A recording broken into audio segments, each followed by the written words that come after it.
welcome to Tea and Tarot with me, Yashna. I am so excited because this week I am breaking down The Life of a Showgirl, which just came out this week.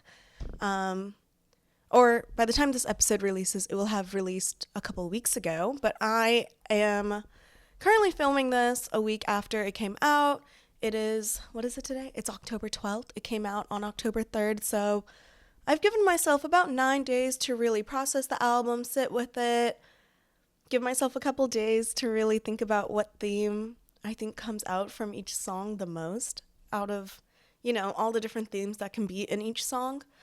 And I I've got it written, I've got it listed. I will be breaking down each of the songs. I'll be linking them to the tarot card that I think fits it best, and we're going to get through we're going to go through this album together.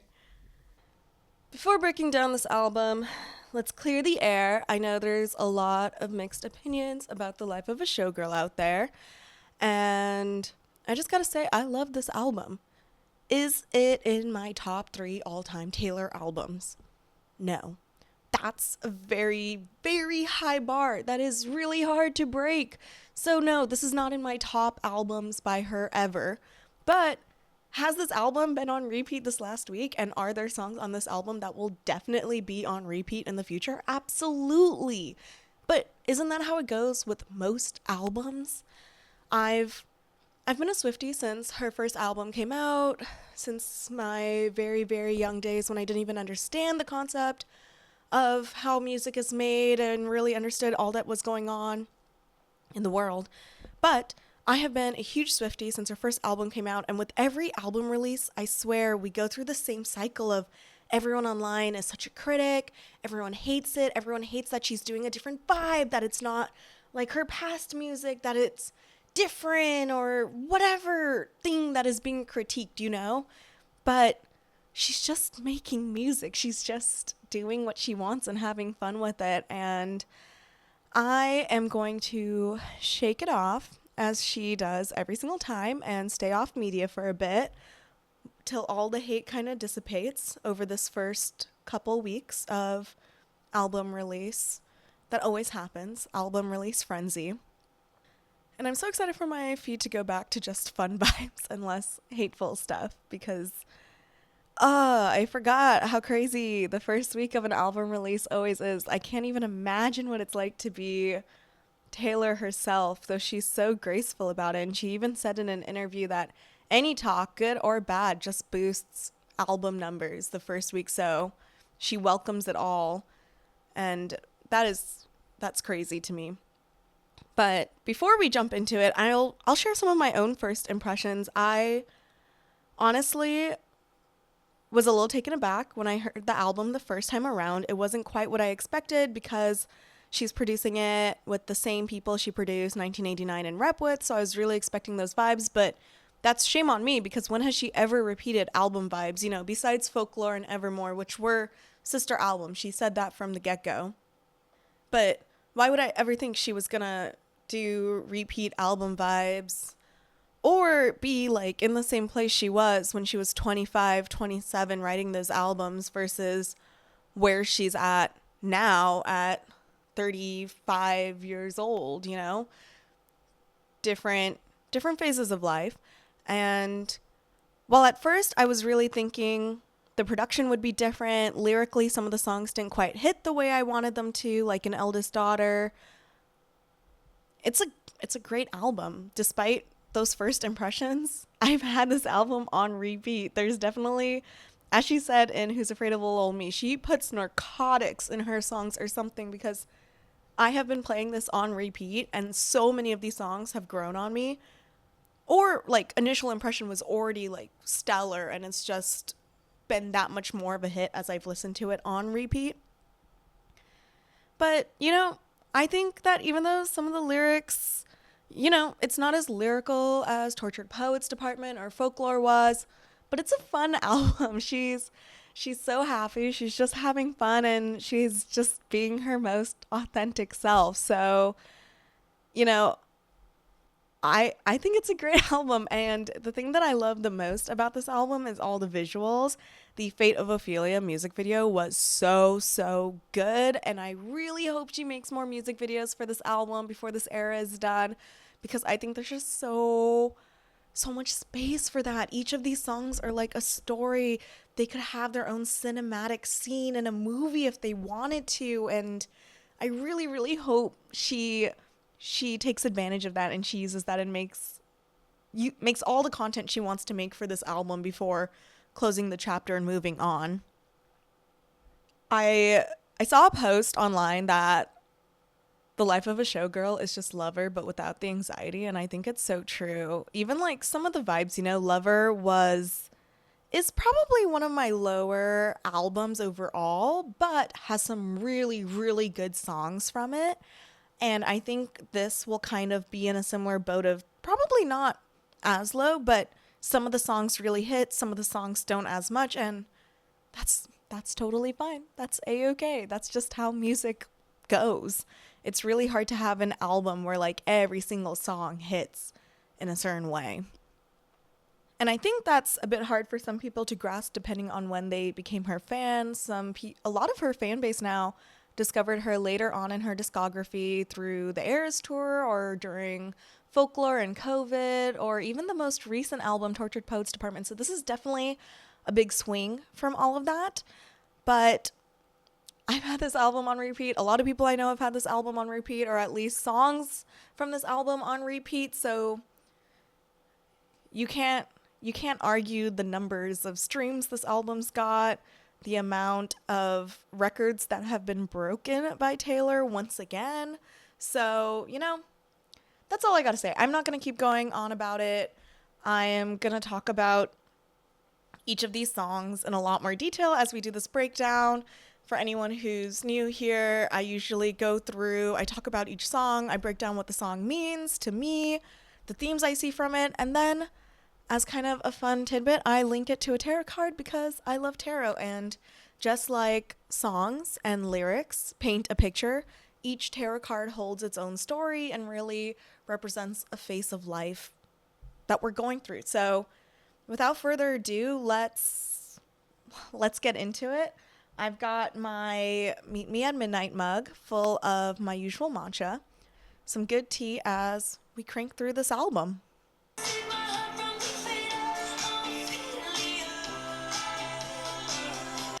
Oh my god, what a great song. I'll admit, normally I don't agree with Taylor's first single choice off an album. I think she usually tries to pick the one that's going to be the most catchy radio hit one. But usually it comes out and I'm like, oh my god, there's so many better songs on this album she could have chose from. Why did she choose this one? Like on Tortured Poets, Fortnight would not have been my choice of a single.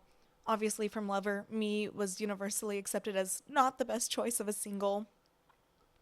But for this album, Fate of Ophelia is probably like the best single she could have picked. Zero disagreements here. The music video theme was really great. The song is so catchy. The lyrics are really great and paint this beautiful picture and really set the scene for this album of storytelling and also kind of setting it up as a romantic album, because let's face it, this entire album, or not the whole album, but 50% of this album is a love letter to Travis, which I'm so happy for her. I love this. Yeah, I'm glad she's writing love songs again. It's the happiest album she has written since Lover. It has been a really long time since we've had like an overall happy vibe album. But for those who don't know, Ophelia is a character in Shakespeare's play Hamlet. She is considered the love interest for Hamlet throughout the play, but he mostly just toys with her feelings and uses her to push his own agenda. Later in the play, he actually kills Ophelia's father, and that kind of ends up being a last straw for her before she goes mad and can no longer handle what's going on around her anymore. Later on, she dies by drowning, and in the play, there's speculation that it was an accident and she wasn't able to save herself because she was on a willow branch that fell in the water, though others think that she killed herself and drowned herself because she could no longer handle all of this. So, in thinking about what the fate of Ophelia really is, it's the fate of this woman who has been driven mad by the constant betrayal of the man she loved. She gave him her all, and all it did was lead to betrayal and heartbreak and eventually to her death. This song is about Taylor painting that picture of how she could have been stuck and faced the same fate as Ophelia. She was drowning, she was stuck in this melancholy, but she's saved from it. She's taken out of her tower and she's able to escape this past that she was stuck in to walk towards a brighter future.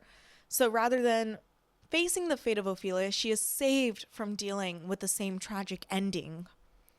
We cannot forget that the imagery from her last album, TTPD, was that she was in an asylum. She was insane. She had gone mad just like Ophelia had, and she was stuck in this cage. But now, as she's stepping into this new era, she's stepping into this new album, she's able to break free from that asylum, break free from those chains.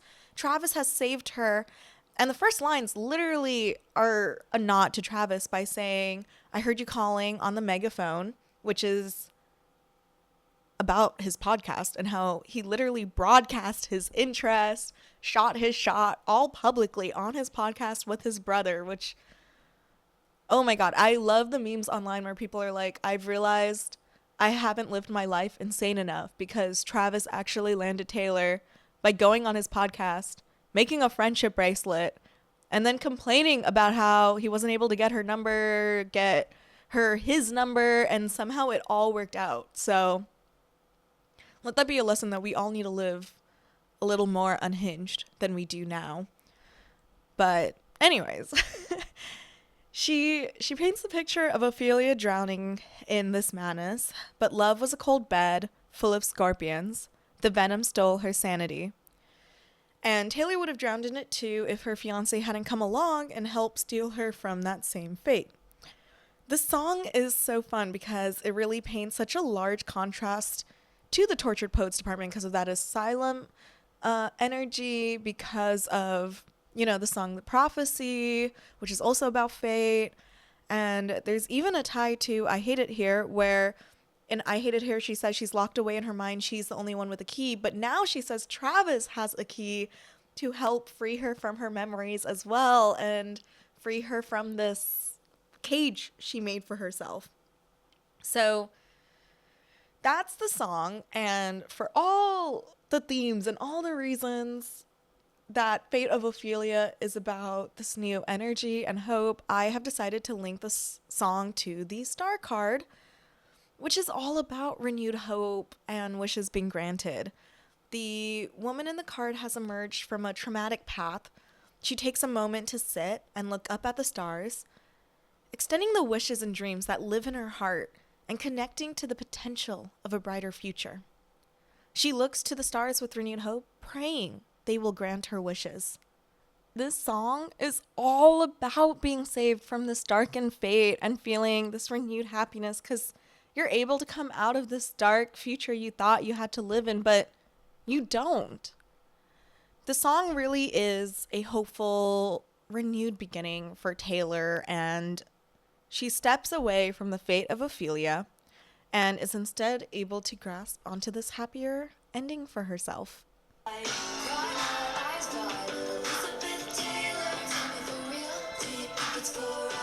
I love this song. This is my favorite song on the album right now.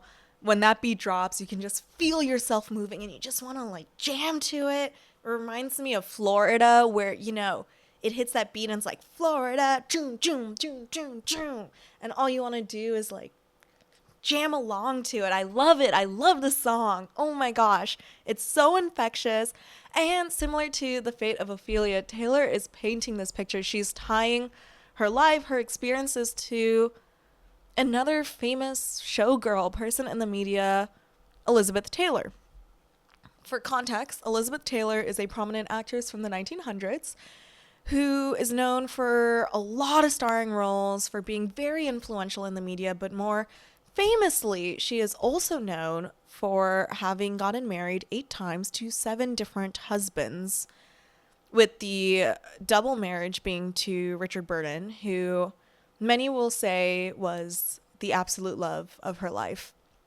She grew up in this age and in this family where marriage was one of the most like important things ever. You didn't really date, you just went straight into marriage. You started your family life. So from the age of 16, she was already being hounded with proposals, with potential partners for her future. And at 18, she got married for the first time, but later divorced, separated that same year because she found out he was abusive and didn't treat her well. And over her life, she kind of went through these cycles of she met someone new. She thought maybe they would be the person, her companion for life. For various reasons, they ended up separating, and then she moves into a new relationship. And does this not remind you of Taylor Swift as well? Not, obviously not the marriage part of it, but Taylor has dated so many people. It's all been in the limelight. And even though they never got married, I feel like the general experience and theme is similar of every time she's broken up with someone, everyone's like, oh my God, seriously, this wasn't the one. And Taylor's comparing her life to Elizabeth Taylor and just wants to know, how do you know it's forever? Do you think this next marriage is it? Do you think it's forever? Because she herself also just wants it to be the one. She wants it to be forever. I mentioned Richard Burton earlier, the probable love of Elizabeth Taylor's life, but fun nod to this marriage, Taylor has referenced them before in Ready for It when she says, "You could be my jailer, Burton to this Taylor." And, oh my God, my brain just jumped. But coming back to how this is really similar to Taylor Swift's life, you have the lines, "All my white diamonds and lovers are forever," in the papers, on the screen, and in their minds. Elizabeth Taylor's legacy is clouded by the fact that she got married 8 times. Or not clouded. I wouldn't say she very much has her living legacy. But when people think of Elizabeth Taylor, they very much think about these relationships. And all of it is cemented in history. It's online. Anyone can read about it. Same thing with all of Taylor Swift's past relationships. It's forever. It's in the media. It's in the papers. It will be documented and talked about whether she likes that or not. Forever. Throughout the song, there's really an undertone of just hoping this is the real thing, but no longer trusting it. She says, "Be my NY when Hollywood hates me," which is one of my favorite lines from the song, but is about how when Elizabeth Taylor was turned away from Hollywood because she was getting older and she had gained weight and no longer fit their image of a perfect main female lead, she was then accepted into the Broadway scene. So she transitioned into the New York scene. And Taylor considers New York to be her home. She just bought a new home there. She's always loved NY. So, I think that fits really well.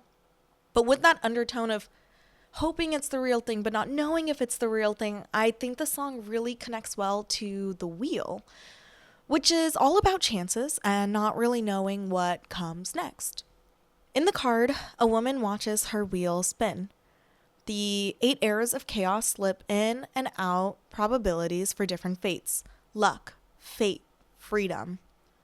She stands perched on one wheel, balanced between light and darkness, and knows all it takes is leaning too far to one side to fall to the bottom. She isn't sure what will happen, but she knows that as the wheel keeps spinning, it'll help raise her up again each time she's fallen, elevating her with new lessons. Both Elizabeth and Taylor are jumping into these new relationships, and they want them to be the one that works out, but they don't know for sure if it's going to. They want this to be there forever, but only time will tell if that's the case or not. So as they're journeying into this new love, into their next relationship, they are on top of this wheel. It could fall either way. And with every past relationship that has failed, they're going through this theme of the wheel as each relationship comes to an end. People come in and out of your life. The wheel is turning. You fall with each one. but you learn from it, you become stronger, you learn more about what you want the next time you're in a relationship, and the wheel spins and you come back to the top, you come back to your peak in your next relationship. So that's really why I tie the two together. I think the song really is about, will this be the one, this constant turn of the wheel with past relationships, and hoping this time it does work out and it's not gonna fall the same way the past ones have.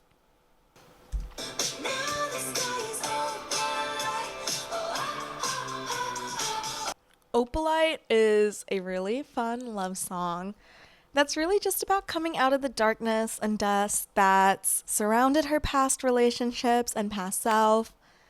The song also confirms that Taylor has probably read Fourth Wing, because a lot of the different lyrics kind of nod back to Fourth Wing vibes with lightning strikes, onyx night. And now the sky is opalite. Oh. In the song, she kind of paints this picture of how you're stuck in the past and stuck with these memories until suddenly you're not, because you found this right person in your life and you can finally step forward. There are some fun little nuggets in the song that also link to past albums, as all her songs do. I Thought My House Was Haunted. I Used to Live with Ghosts really reminds me of Chloe or Sam or Marcus or Sophia. Oh my God, I got the names wrong. But you know the song I'm talking about from TTPD, where she says, your hologram stumbled into my apartment. She used to see the ghost dancing in her home, the ghosts of her past relationships, but now she's not. You finally left the table is, come on, that's a nod to Right Where You Left Me, where I'm still sitting in the restaurant. She's ready to move on and no longer eat out of the trash. That line was so funny to me. That is such a great line. And, I don't really have a lot more to say about this song. She nods to her own past relationships and even nods to Travis's past, where he felt like a pose rather than this person in a deep relationship with his ex. But now both Taylor and Travis are free and complete as they are with each other. This song kind of paints this picture in my mind of this couple that's just holding each other's hands. They're just staring at each other, holding each other's hands, while all around them this storm rages on and there's all this chaos, but they're together, they're holding hands, and through that they're able to brave through this storm and any other storm. And because of that imagery, because of this mental image I cannot get out of my head when I hear the song, I've linked this Opalite to the Sun card, which is all about success, positivity, love, and happiness. Under the warm sun, a woman feels alive again. She feels herself radiating as she takes in the sunlight and energy of life around her. She steps into her power and confidence as she basks in the warmth enveloping her. She's ready to celebrate all that is good in her life and pause to really embrace this moment. And is that not just like this song? Because she's feeling and embracing this absolute warmth and happiness as she's coming out of these storms and escaping this darker past she's been trapped in. She's stepping into the sun. She's stepping into this positivity and light and just the warmth of this relationship. I love it.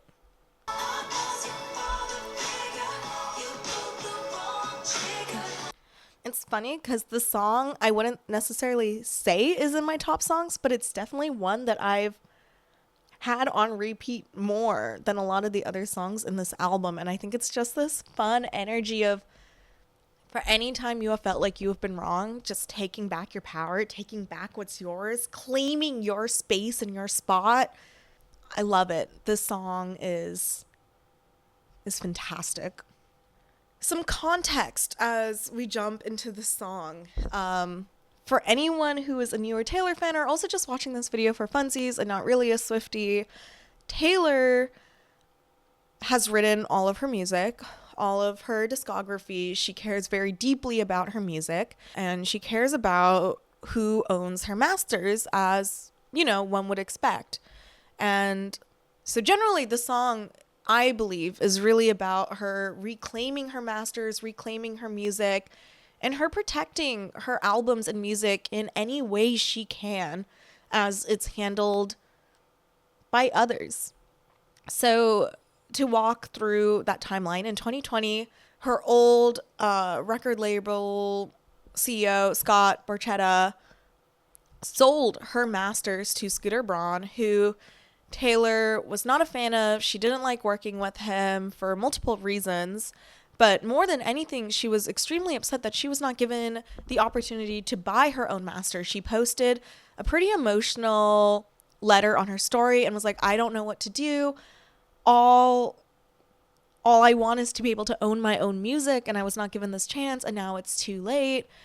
And from there, Kelly Clarkson actually inspired the idea of re-recording your songs and reclaiming it, because she wrote them, she produced them, she had that right to do it because of how she's always been so close to her music in the past. So that's exactly what she did.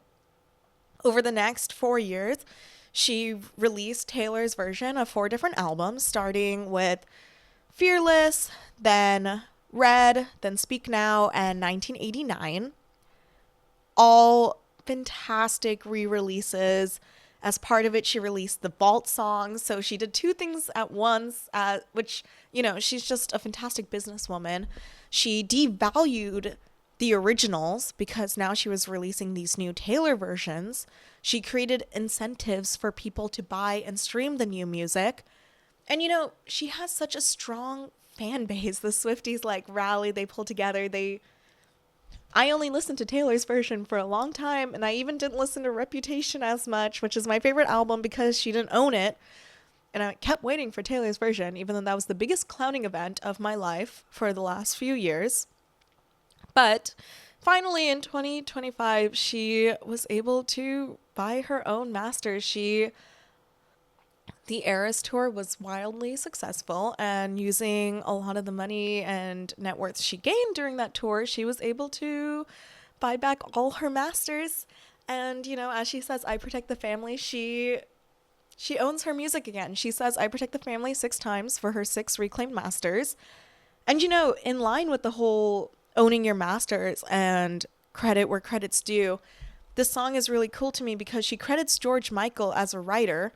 George Michael had his own claims case against his record label during some of his prime, because he believed his label was limiting his creative abilities. They weren't letting him exercise his right as an artist as much.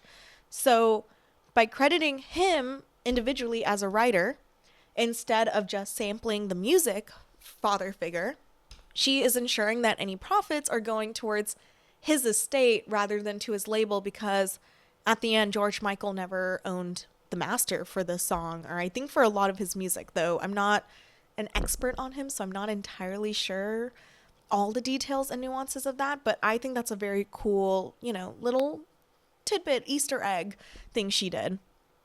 And yeah, so the way I see the song in the first verse, she is probably the son in this father-son mafia boss-esque relationship. She's being taken under the wing of Scott, or whatever record label energy she's trying to portray here. But then in the second verse, you start to see the shift. Taylor starts to step into that role herself. There's a bit of a power dynamic as she's grown and really blown up.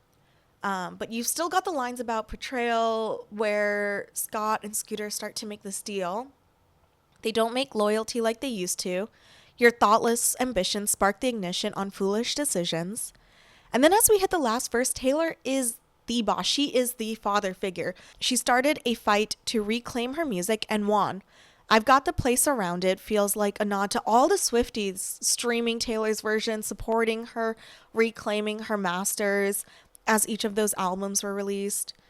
I love the line where she twists the chorus and says, "You made a deal with this devil, turns out my D's bigger." Yes, that is true power play energy in the song. And, all that power, all that energy, her claiming she is the music industry in the song. This empire belongs to me. This all embodies strength, which is, exactly what this whole song is about.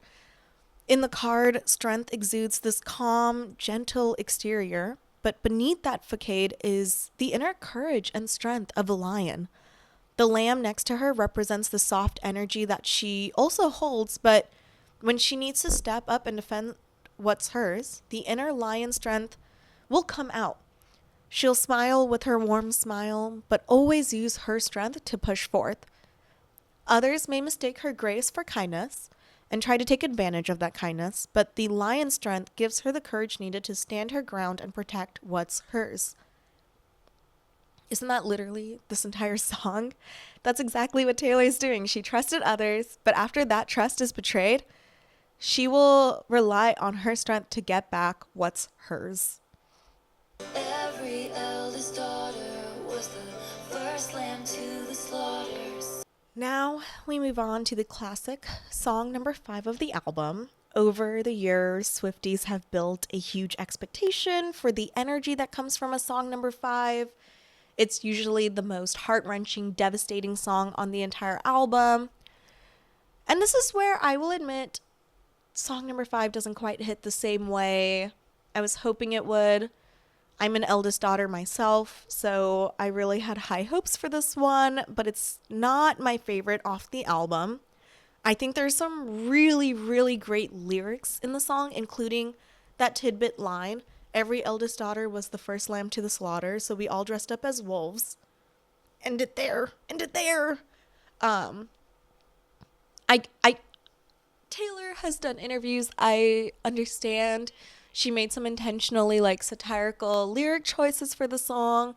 She wanted it to seem a little cringy when you use words like fire to show how you're trying to fit in. You're trying to be cool. Use this younger lingo, but it doesn't work well. It doesn't fit the right way because you're not using it correctly. And I totally get it. I understand what she was doing here. And I think it's a very interesting choice to make lyrically, but I also think as you're feeling the emotions of the song, it takes away from those feels the moment you hear one of those words where you're like, oh, and we looked fire.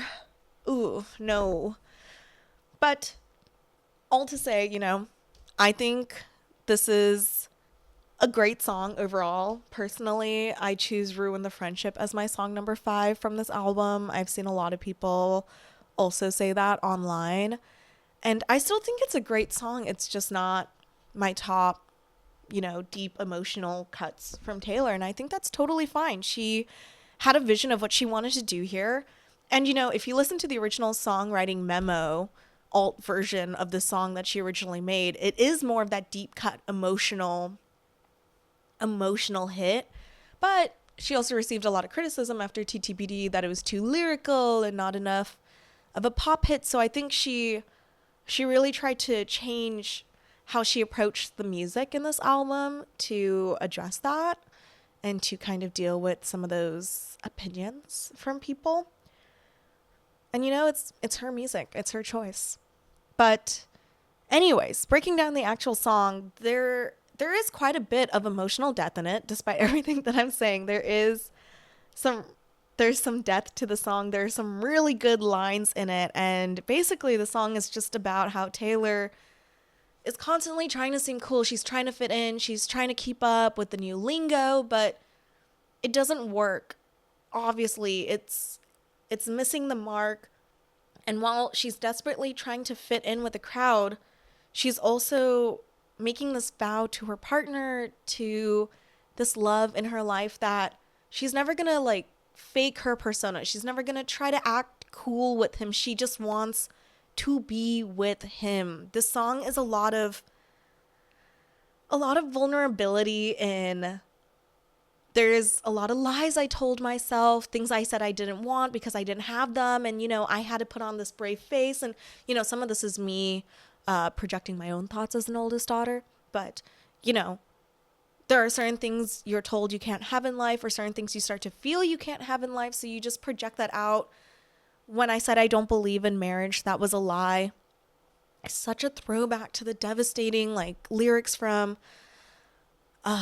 You're Losing Me, where she said, I wouldn't marry me either, a pathological people pleaser. All the times when she said in songs all she wants is that perfect love story, and she never got it until now. And so the song's her being vulnerable and reaccepting that just because she said she doesn't want those dreams doesn't mean she didn't actually want them. She still feels all the feels. She still wants that happy ending. So there is vulnerability in the song, and I think this bridge is so beautiful. The entire part where she's talking about running through these memories. Like, let me just read it. We lie back, a beautiful, beautiful time lapse, Ferris wheels, kisses, and lilacs, and things I said were dumb.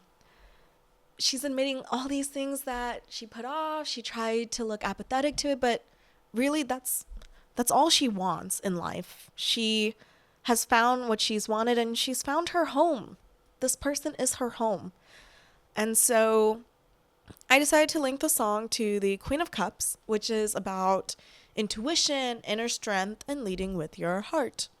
In the car, the Queen is sitting, floating in the water halfway between her intuitive mind and her emotional body.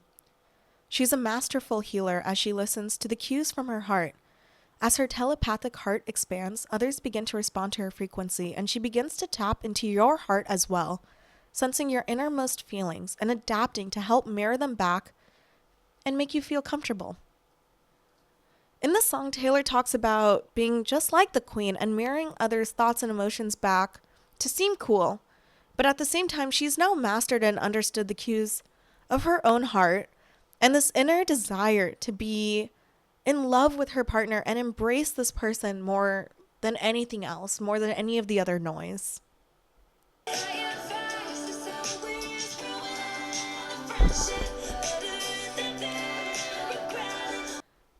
Oh, this is my personal song number 5. The song is so catchy and most of it is so happy and positive, and then you hit the end of the song and you're just like, oh god damn it, Taylor.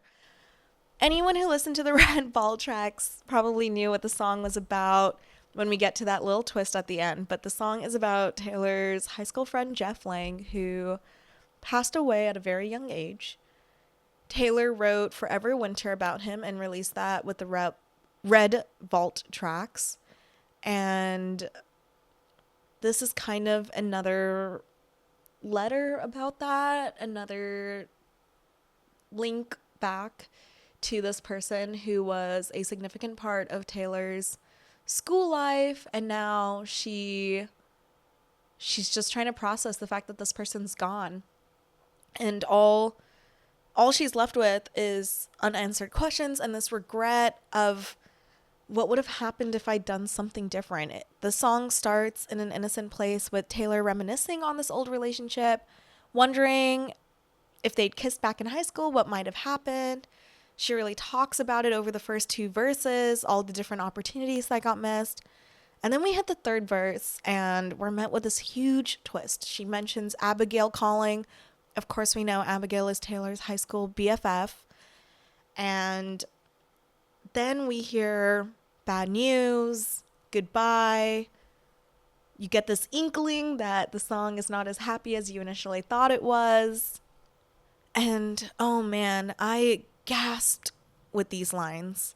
With so much left to say, it was not convenient, no, but I whispered at the grave, should have kissed you anyway. Taylor shares that despite this having happened in 2010, it's been 15 years since, she lost her friend, but she still thinks about it a lot. She still regrets, and that regret is all she's left with now. This is part of her memory of him, is wondering what would have happened, all these what ifs. So she advises everyone else, don't live with those regrets. It really reminds me of a quote by Lucille Ball. I'd rather regret the things I've done than the things I haven't done. The 5 of Cups is all about grieving, disappointment, and really it's a card that embodies regret. In the card, she has 5 cups that were once full, but slowly they've drained away, just like her love and trust in relationships. She has one last cup that's full, but she drains that too as she thinks back on this relationship that's ended and all the regret she feels about it. While the card gears more towards bitter endings and can be more about tragic relationship ends, there's a huge undertone of regret and hopes and dreams kind of going down the drain. And in this way, I think it really does embody Ruin the Friendship, where she's thinking about this relationship that's been ruined and everything that could have been different, everything she could have done different. It's actually romantic. I really gotta hand it to you. Actually Romantic is one of the more controversial songs from the album, especially how it's been received by fans. There's a lot of speculation that this is about beef between Taylor and Charli XCX, or about fake beef that doesn't really exist, but now Taylor's escalating it or whatever. And I can definitely see the links and references in here, especially because a friend pointed me to listen to Sympathy is a Knife in a lot more detail than I had in the past. I didn't even realize that song was about Taylor because I don't follow Charli's life as closely. My last impression of any relationship between the two was that Charli had opened for Taylor during the Rep tour, and I had gone to that tour, so I saw her perform live during that time. And while I love Brat and I love some of her older music, I just never followed her personal life as closely. But people linked this song to Charli and noted that there's a lot of parallels to it in Taylor kind of talking about, you think about me all the time. You wished I would break up with my boyfriend. Do you talk about it with your boyfriend all the time? And there's a lot of clapback from the internet that Sympathy is a Knife was really about Charli's insecurities, but Taylor's taking it a step further. And I'm going to talk about this with Canceled a bunch as well. But, you know, we don't know what goes on behind the scenes. We don't know if there was more back and forth, other conversation that happened.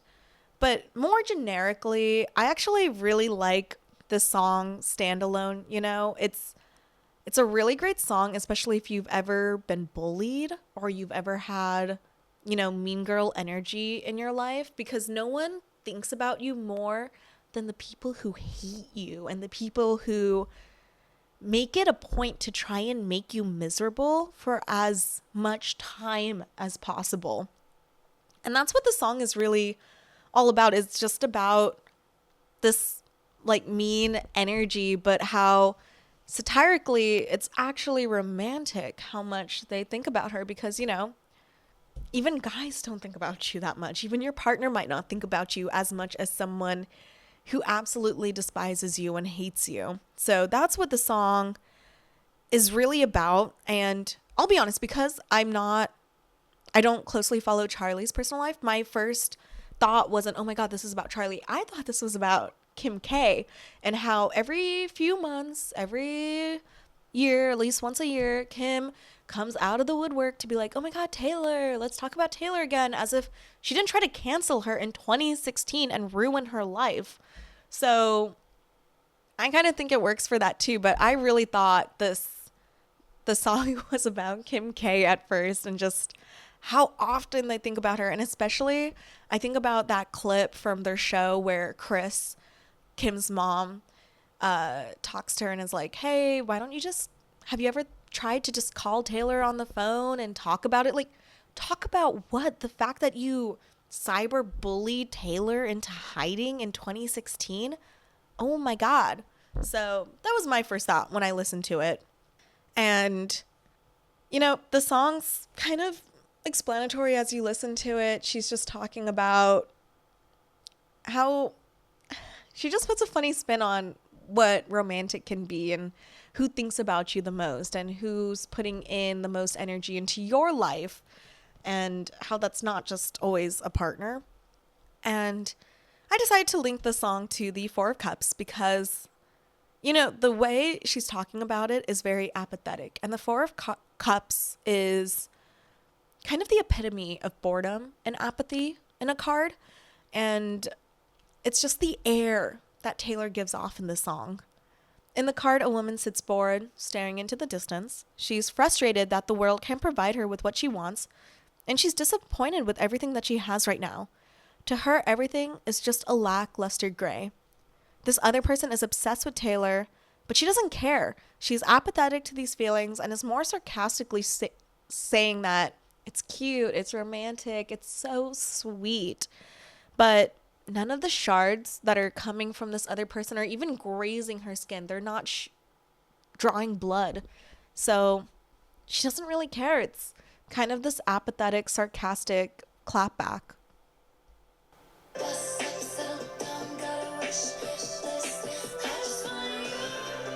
This song feels like a sister song to eldest daughter to me. She admits she wants this love and she can really have this love she's always dreamed of. And now she's admitting what's on her wish list, what's been on the wish list of maybe past romantic relationships or just other relationships she sees. But right now, her only wish list is her partner. All she wants is Travis. She wants a family with him, a family home, this picturesque scene of a white picket fence home, you know, like the stereotypical home scene that people think about when they think about a family. Got me dreaming about a driveway with a basketball hoop. This song is so romantic, and after all the limelight, all the like fantasy, all the like rich jet romances that she's had in the past, she just wants something that's really mundane and normal and just settled with this person that she's with this partner that she feels so content in herself with. She knows now that all she wants is this very simple future. There's a bit of a parallel to the prophecy when she says, I made wishes on all the stars. Please God, bring me a best friend who I think is hot. I thought I had it right once, twice, but I did not.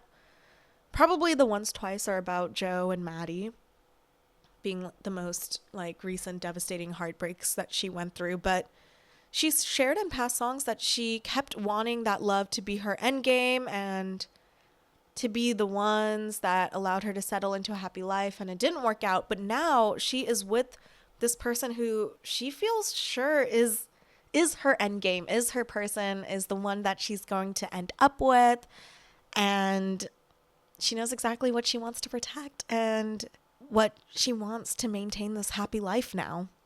I chose the 10 of Cups for the song, which, I mean, look at the imagery. It fits so perfectly. This card is all about community, happiness, love, and finding harmony in your relationship and family. In the card, a woman sits in complete happiness watching her family.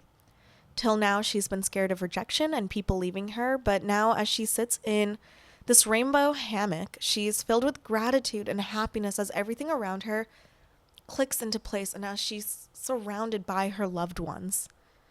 This card is so perfect because it paints that exact imagery that's in wish list of she just wants this happy family life. She feels so settled. She feels so content. She's been so scared that this romance would never find her in life, but now it's here. Now she knows she has it. She can grasp it, and that's all she's ever wanted, and it's hers.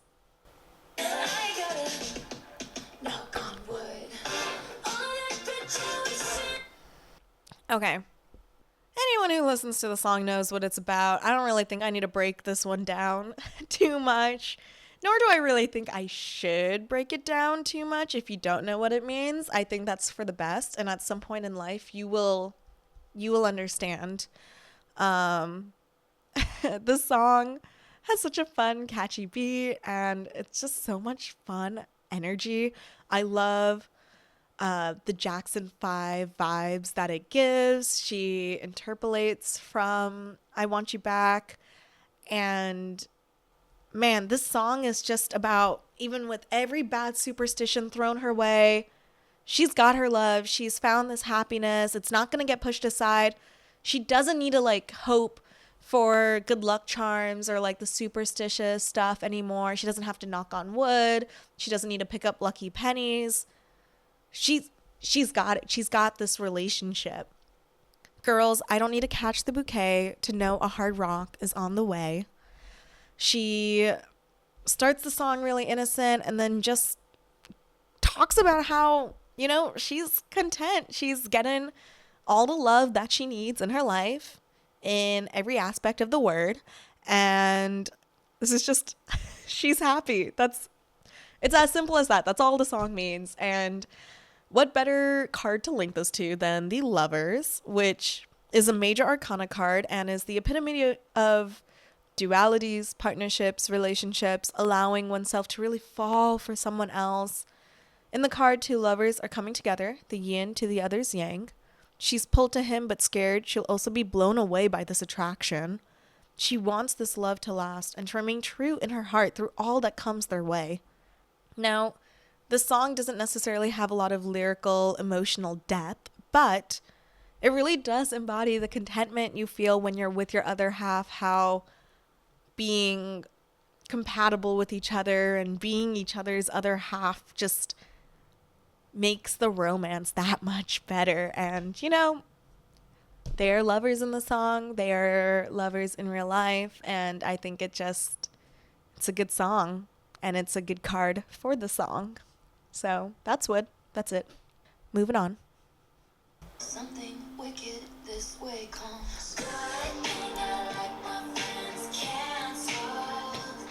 Oh, I love this song. I know this isn't everybody's favorite song on the album. I totally get it, but oh my god, this could have been a vault song from Reputation and everyone would have loved it so much more because it gives that same vibe. It gives the same vibe from Reputation, except this is more so about Blake Lively being canceled than it is about Taylor being canceled back in 2016, but oh my god, I love it so much because it paints this dark undertone as if you're at the like climatic part of a movie or a drama and you want to see this like video on the big screen of just like everything coming together and like the cinematic performance and just dramatic moment come to life when you hear the song. And oh, I love it. I love Canceled. This is, I think, top 3 songs on this album for me are Elizabeth Taylor, Fate of Ophelia, and Canceled.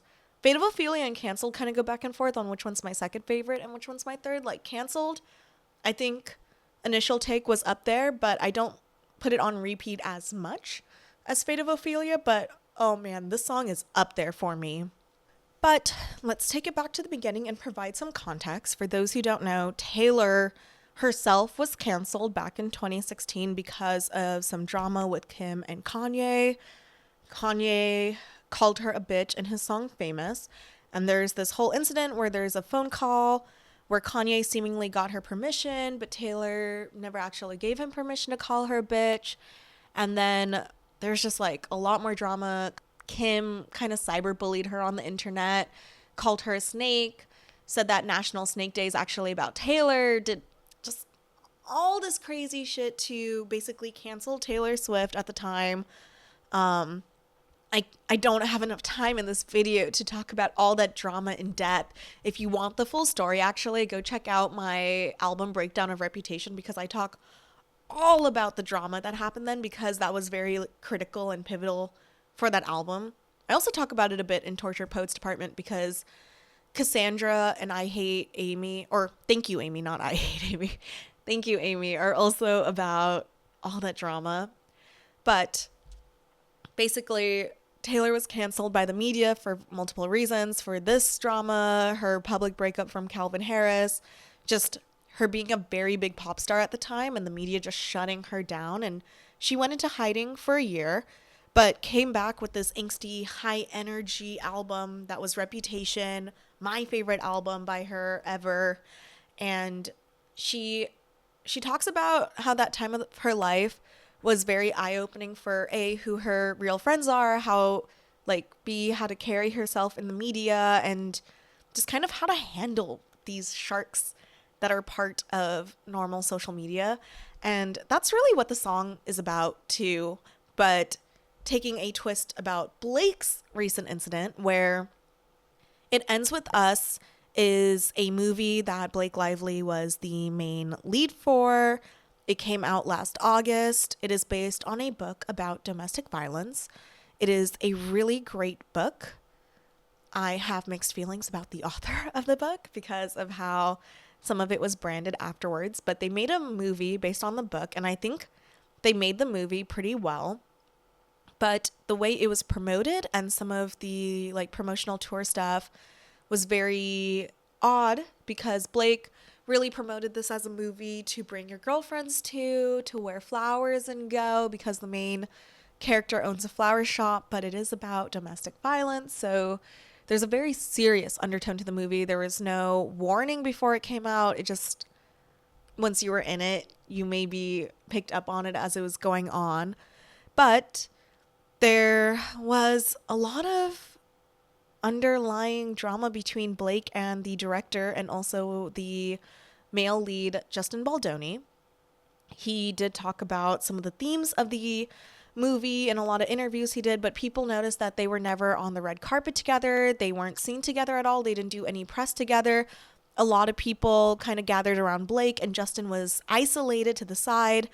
And tons of online speculation about what was going on. A lot of people kind of finding these clips and drawing these conclusions that Blake was having a mean girl moment and basically isolated Justin for no reason.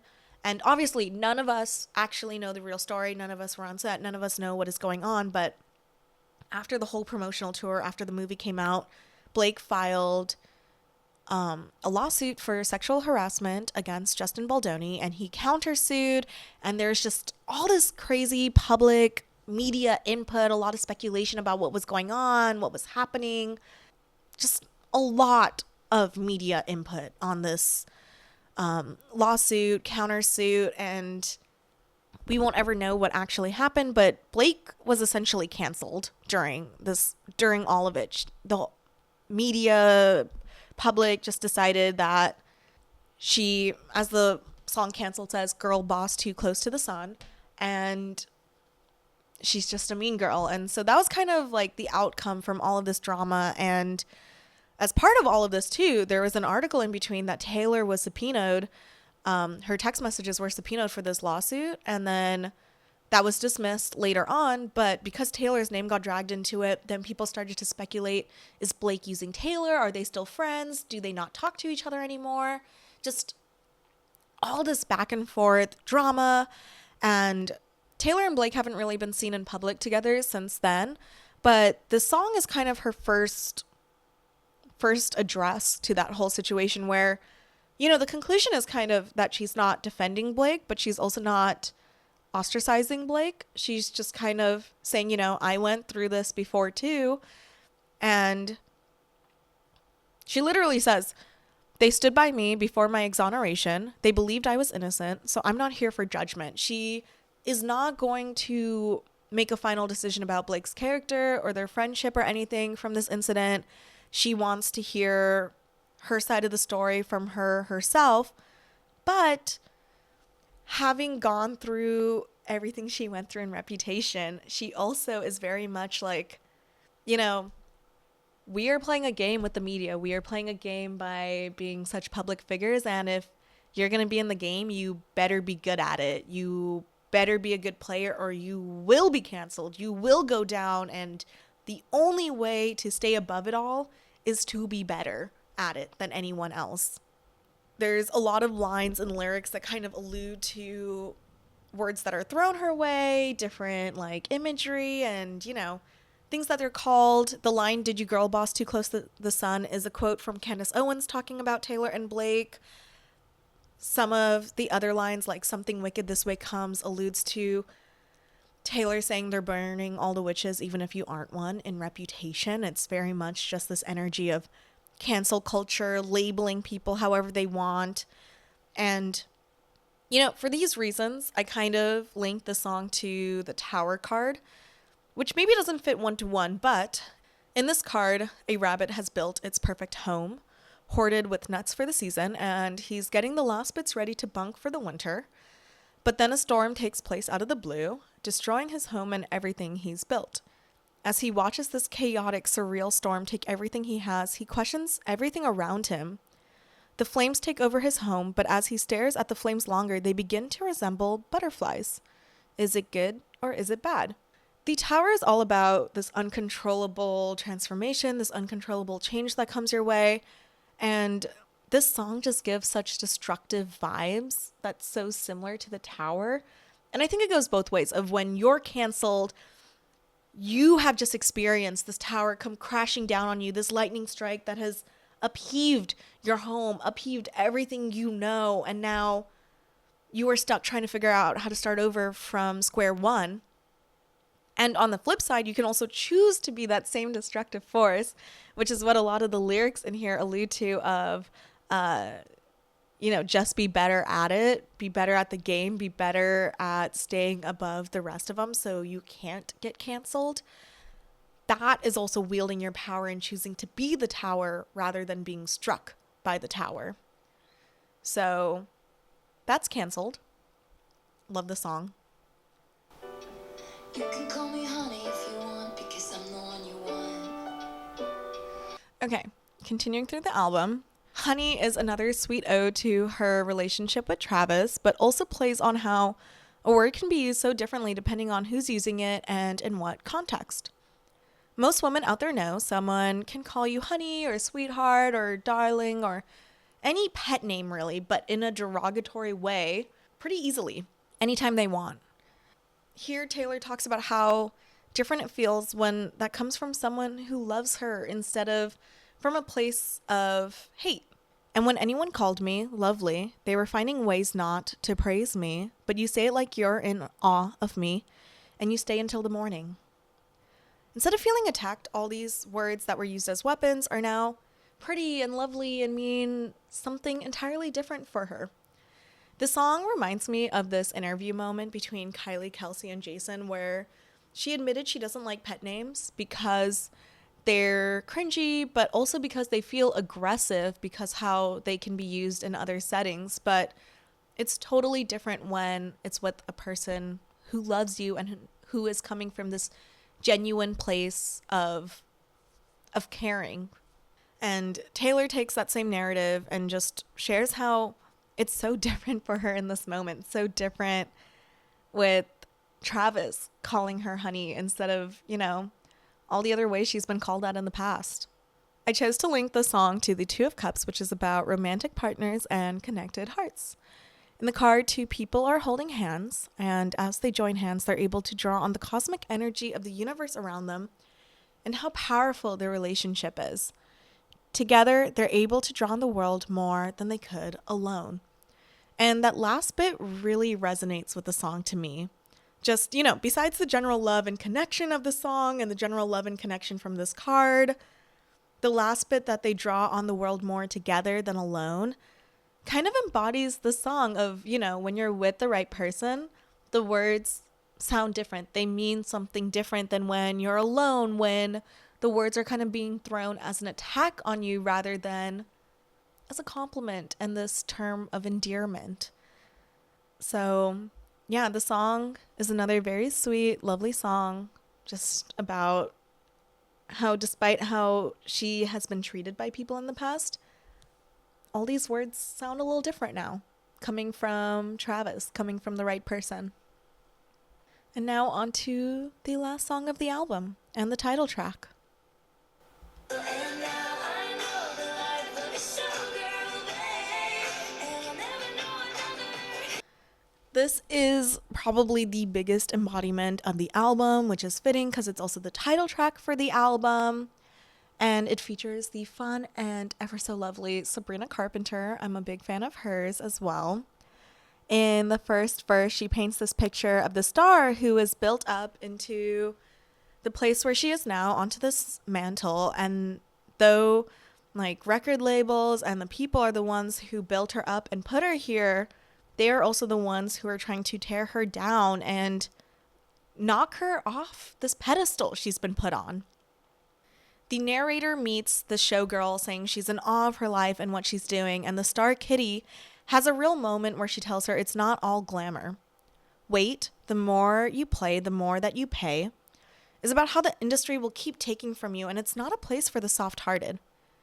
I saw a theory that Kitty could be about Britney Spears because Taylor did meet Britney when she was very young and first being introduced to this industry. And I do think this kind of fits, Britney was the ultimate showgirl, pop star for a while, and she was built up by people and also taken down by people. She was just this story for a long time, and that's how the public viewed her. And now, years later, she is trying to restart her life, reclaim her life. People talk about like what would have happened if Britney had loving parents the way, Taylor's family is so supportive and so loving. And I think a big reason why she's been able to stay true to herself through all these years she's been in the media, and has also been, critiqued very heavily for all the decisions, all the things she's done in her life. So I kind of like that tie. I like that link. Taylor has said Kitty is kind of a made up figure, made up pop star showgirl person. But continuing through the song, in the second verse, there's another picture of Kitty doing whatever it took to escape her life and step into this world. I'd sell my soul to have a taste of the magnificent life. But despite giving her everything to it, showbiz doesn't care about the person as long as someone is in the limelight, I love the bridge of the song. It is so fun. It's very theatrical. I could see it being part of a Broadway musical. But that beat hits, and she really notes that she took all those pearls of wisdom, all this advice that she got, and she put it into her career. She remembered it. She took it to heart, and it helped her get to the top. She admits she's a showgirl now. She loves the hustle. She loves the pain. She loves all the crazy and everything that comes with being a showgirl, because now it's just her life. She doesn't know anything else. She's immortal to the world and will forever be remembered for the mark she's made. And she'll keep doing exactly that. She'll keep making her mark forever. I chose the Queen of Pentacles for the song because the Queen is a healer, a self-made person, kind and nurturing, and grounded in her surroundings. In this card, the Queen is relaxed, taking a deep breath as she enjoys the beautiful scenery around her. She's let go of the stories she was taught and what she believed to create her own foundation. She's built her life around this, and while she nurtures those around her, she also protects her energy as the queen of the earthly realm around her. I think just like the Queen, the showgirls in the song made their lives, and they are self-made. They've decided what foundations, what old structures they were taught to believe in that they no longer believe in, what they've dismantled. Taylor has really changed a lot of the industry and how artists are perceived and the credits they deserve. So she has broken that foundation, recreated her own, structured her life in a way that protects her energy from all the media crazy, from all the public opinions, and she's just leading her life the way she wants as this calm, self-nurtured, kind queen.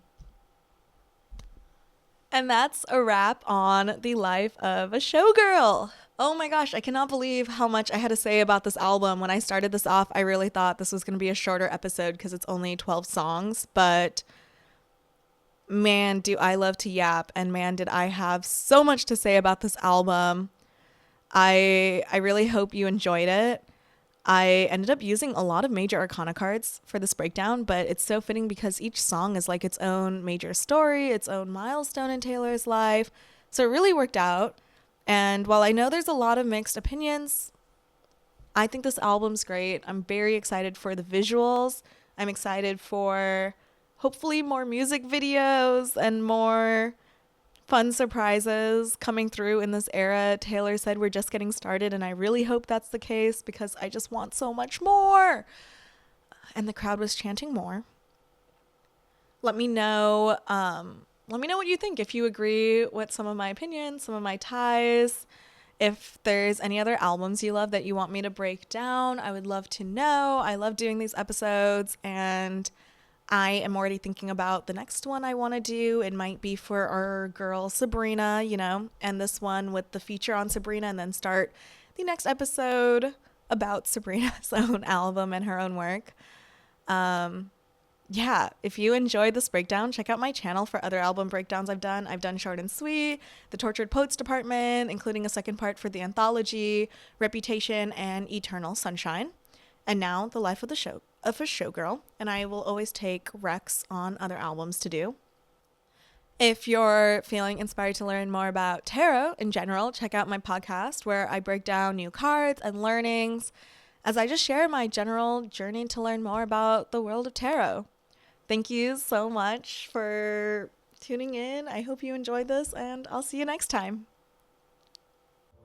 Thank you for listening to Tea and Tarot with Yashna. This episode was produced, hosted, and edited by me, Yashna Bunsel, and brought to you by Tea Time Podcast. All card visuals were from the Light Seers deck by Chris Ann. All song snippets and lyrics were from The Life of a Showgirl by Taylor Swift. All images were pulled from different media sources, but primarily Instagram accounts. Outro music was made using SoundRaw. Join me next week for another episode of Tea and Tarot.